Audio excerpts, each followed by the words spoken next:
স্বাগতম বন্ধুরা। আপনি কি জানেন মিউচুয়াল ফান্ডে ছোট ছোট টাকা জমিয়ে ভবিষ্যতে অনেক বড় অঙ্কের সম্পদ তৈরি করা যায়? হ্যাঁ বন্ধুরা, আজকে আমরা খুব সহজ ভাষায় জেনে নেব মিউচুয়াল ফান্ডে বিনিয়োগের ঝুঁকি আর লাভের আসল গল্প। তাই একদম শেষ পর্যন্ত দেখুন, কারণ প্রতিটি তথ্য আপনার জন্য খুবই কাজে আসবে। 1. মিউচুয়াল ফান্ড আসলে কি এবং কেন বিনিয়োগকারীরা এখানে টাকা রাখেন? মিউচুয়াল ফান্ড হচ্ছে একটি বিনিয়োগ মাধ্যম যেখানে অনেক মানুষের টাকা একত্রিত করে একটা বড় ফান্ড তৈরি করা হয় এবং সেই ফান্ড পরিচালনা করেন পেশাদার ফান্ড ম্যানেজাররা। ধরো, তুমি যদি একা শেয়ার মার্কেটে বিনিয়োগ করতে চাও, তাহলে তোমাকে নিজেই কোম্পানি বেছে নিতে হবে, মার্কেট বুঝতে হবে, চার্ট দেখতে হবে। কিন্তু মিউচুয়াল ফান্ডে এই কাজগুলো তোমাকে করতে হয় না, কারণ এখানে বিশেষজ্ঞরা তোমার হয়ে গবেষণা করে সিদ্ধান্ত নেন। এটা অনেকটা এমন যে তুমি যদি একা একটা বড় খামার করতে চাও, তবে ঝুঁকি বেশি, খরচও বেশি। কিন্তু যদি একদল মানুষ মিলে খামার করে, তবে ঝুঁকি ভাগ হয়ে যায়, লাভের সম্ভাবনাও বেড়ে যায়। মিউচুয়াল ফান্ডও একইভাবে কাজ করে। সবচেয়ে বড় সুবিধা হল এখানে বিনিয়োগকারীদের ছোট অঙ্কের টাকা দিয়েও বড় বিনিয়োগের সুযোগ মেলে। যেমন তুমি 500 টাকা দিয়েও শুরু করতে পারো। আবার চাইলে নিয়মিত এসআইপি অর্থাৎ সিস্টেম্যাটিক ইনভেস্টমেন্ট প্ল্যানের মাধ্যমে প্রতি মাসে নির্দিষ্ট টাকা জমিয়ে ভবিষ্যতের জন্য সঞ্চয় করতে পারো। তাহলে কেন মানুষ এখানে টাকা রাখে? কারণ নিরাপদ ব্যবস্থাপনা, ঝুঁকি ভাগাভাগি এবং দীর্ঘমেয়াদে ভালো রিটার্ন পাওয়ার সুযোগ। 2. মিউচুয়াল ফান্ডে বিনিয়োগের ঝুঁকি কতটা এবং কোন কোন কারণে এই ঝুঁকি তৈরি হয়? মিউচুয়াল ফান্ড শূন্য ঝুঁকির জায়গা নয়, তবে শেয়ার মার্কেটে সরাসরি বিনিয়োগের তুলনায় অনেকটা নিয়ন্ত্রিত।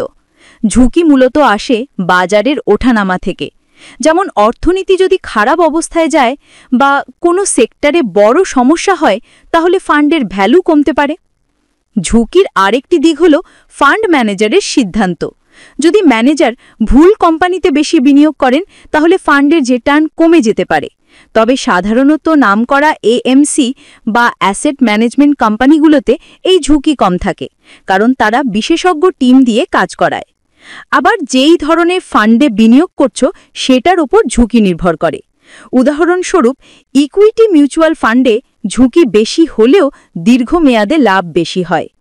অন্যদিকে ডেট ফান্ড বা বন্ড ফান্ডে ঝুঁকি কম, তবে লাভও তুলনামূলক কম। তবে মনে রাখবে, ঝুঁকি থাকলেও সেটা কমানোর উপায় আছে, যেমন দীর্ঘমেয়াদে বিনিয়োগ করা এবং একাধিক ফান্ডে টাকা ভাগ করে রাখা। 3. মিউচুয়াল ফান্ড থেকে লাভ বা রিটার্ন কিভাবে পাওয়া যায়? মিউচুয়াল ফান্ড থেকে প্রধানত দুইভাবে লাভ করা যায়। প্রথমত, ক্যাপিটাল গেইন, মানে ফান্ডের ইউনিটের দাম সময়ের সাথে বাড়লে। ধরো, তুমি 10 টাকা দামে এক ইউনিট কিনলে, কিছু বছর পর সেটার দাম বেড়ে 15 টাকা হলো, তখন তুমি বিক্রি করলে লাভ হবে। দ্বিতীয়ত, ডিভিডেন্ডের আকারে। অনেক মিউচুয়াল ফান্ড তাদের আয়ের অংশ ইউনিট হোল্ডারদের মধ্যে ভাগ করে দেয়। তুমি চাইলে সেটা ক্যাশ আকারে নিতে পারো অথবা আবার ফান্ডে ইনভেস্ট করতে পারো। কিন্তু মনে রাখতে হবে, রিটার্ন কখনোই গ্যারেন্টি নয়। এটি নির্ভর করে বাজারের পরিস্থিতি, কোম্পানির পারফরম্যান্স এবং সামগ্রিক অর্থনীতির ওপর। দীর্ঘমেয়াদে তবে সাধারণত মিউচুয়াল ফান্ড ব্যাংকের ফিক্সড ডিপোজিট বা সঞ্চয়পত্রের চেয়ে বেশি লাভ দিয়ে থাকে। একটা উদাহরণ দিই, যদি তুমি 10 বছর ধরে মাসে 2000 টাকা করে মিউচুয়াল ফান্ডে বিনিয়োগ করো, তাহলে গড়ে 12% রিটার্ন ধরা হলে 24 লাখ টাকার বেশি জমতে পারে, অথচ ব্যাংকে রাখলে সেই অঙ্ক অনেক কম হতো। 4. নতুন বিনিয়োগকারীদের জন্য কোন ধরনের মিউচুয়াল ফান্ড সবচেয়ে উপযোগী?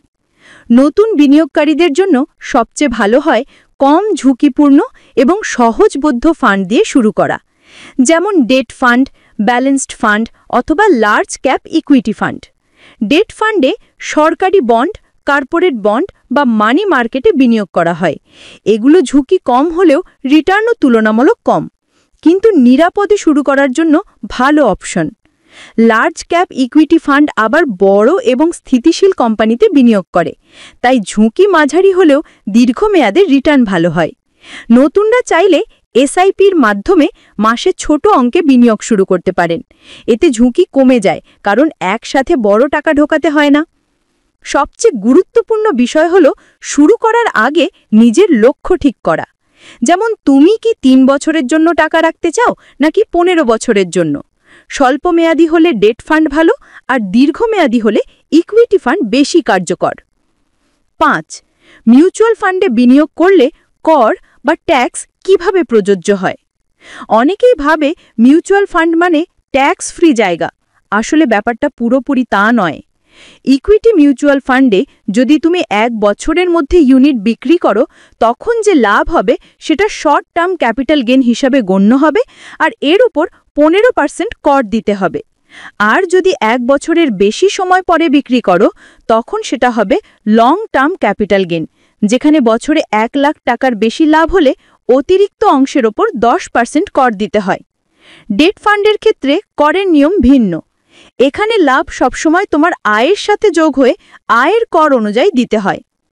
তবে একটা সুবিধা হলো ইএলএসএস নামে একটি বিশেষ ধরনের মিউচুয়াল ফান্ড আছে, যা ইনকাম ট্যাক্স অ্যাক্ট 80C এর আওতায় কর ছাড় দেয়।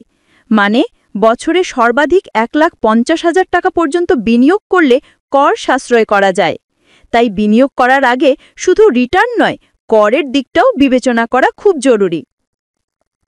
বন্ধুরা, আশা করি এখন মিউচুয়াল ফান্ড নিয়ে আপনার সব ধোঁয়াশা কেটে গেছে। মনে রাখবেন, সঠিক জায়গায় সঠিক সময়ে বিনিয়োগ করলে ছোট ছোট সঞ্চয়ও ভবিষ্যতের জন্য বিশাল সম্পদে পরিণত হতে পারে। ভিডিওটি যদি ভালো লেগে থাকে তাহলে একটা লাইক দিয়ে দিন, আর অবশ্যই চ্যানেলটি সাবস্ক্রাইব করে পাশে থাকুন, কারণ সামনে আরও দারুণ দারুণ ফাইন্যান্স টিপস আসছে শুধুমাত্র আপনাদের জন্য। ধন্যবাদ।